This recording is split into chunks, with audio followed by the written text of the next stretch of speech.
America could soon have another team on the Formula One grid, with Andretti Global having been given the green light to progress to the next phase by the FIA. But what is the impact, and more to the point, what does Andretti F1 mean for Formula One and the existing teams? To understand the impact, we first need to look at the finances of the sport and why Andretti hasn't been welcomed with open arms. Formula One currently features 10 teams and has done since the demise of Manor at the end of 2016. With F1 experiencing significant growth globally, the value of those teams has skyrocketed. In 2020, Doralton Capital acquired Williams for $200 million. Today, that team is valued at more than $700 million, with some valuations placing that figure at closer to $1 billion.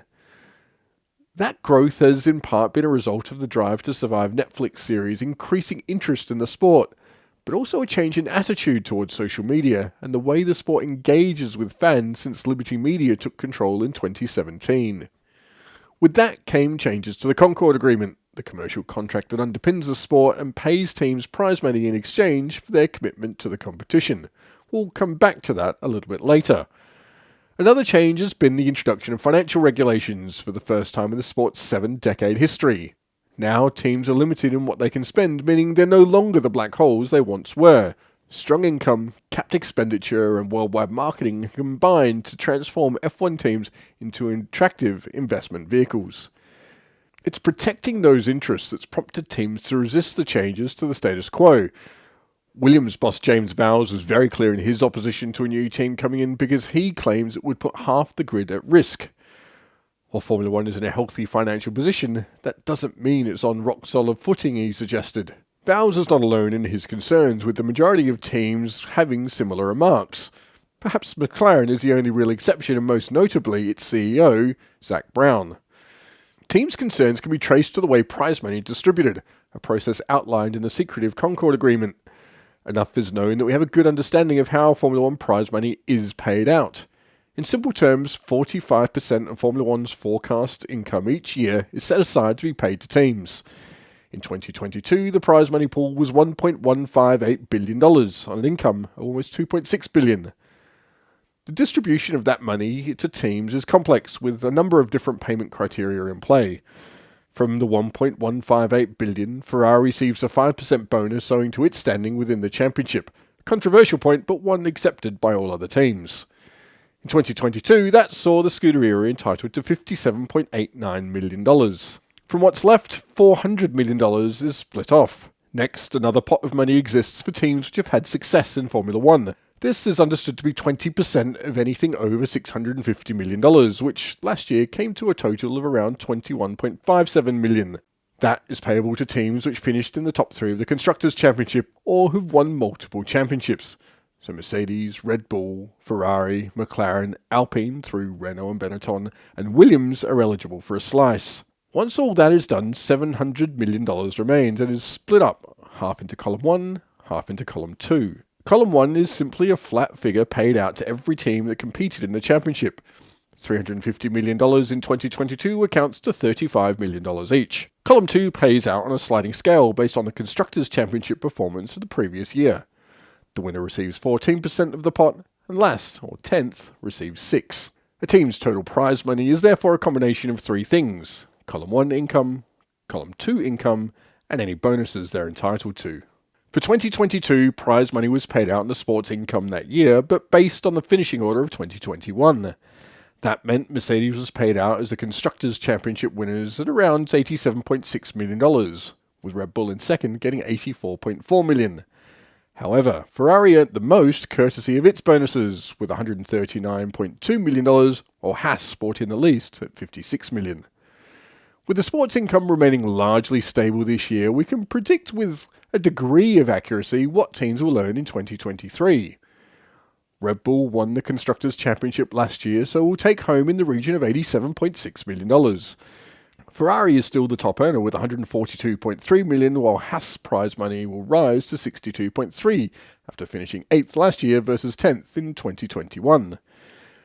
Williams will earn the least, with $59.6 million after it finished 10th last year, but will still benefit from the success bonus as a multiple World Championship winning organisation. So what is the impact of Andretti? Currently, all prize money in F1 is divided between 10 teams, but should Andretti find its way onto the grid, that would become 11 teams.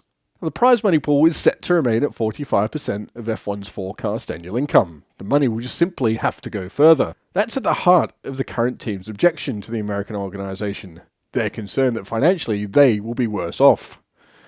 Under the Concorde Agreement, 12 teams are allowed to take part in F1. That only 10 teams do means the prize pot is only split 10 ways instead of the maximum 12. Ferrari's 5% bonus, sometimes thought to be a flat $35 million fee, will remain in place regardless of the number of teams, as will the success payments made to the most successful teams. However, the Column 1 and Column 2 payments will have to change. Using 2023 as an example, the $350 million paid out to teams for competing would reduce from $35 million to $31.8. Column 2 would be the most significant change, with the percentage of the pie each team receives changing. Now, those figures are unknown, but we can take an educated guess and suggest that the bottom earner, 11th place, would still retain around 6%. That would keep the playing field comparatively level and not overly favour the teams at the front. One of the key points in creating the current Concorde Agreement and a change from those that had come before it, courtesy of Liberty Media.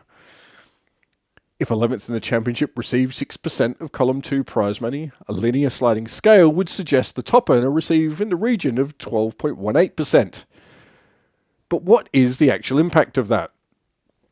Well, Red Bull's income would drop from $87.6 million in 2023 to $78 million, a loss of about 12% or $9.54 million.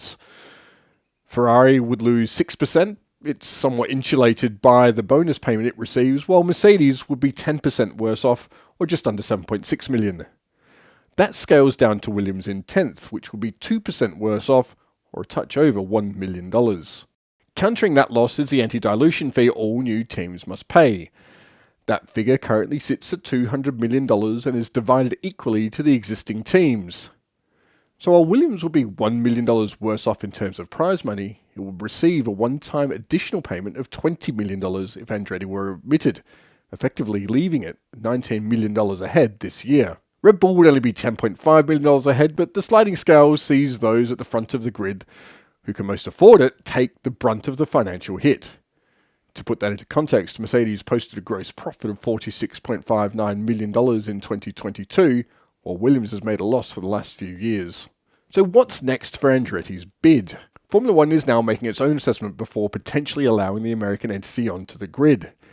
It's important to note that teams don't have any formal input in that process, with F1 boss Stefano Domenicali thought to be looking at the value an 11th team, and an American team with the country's biggest motorsport name, can bring.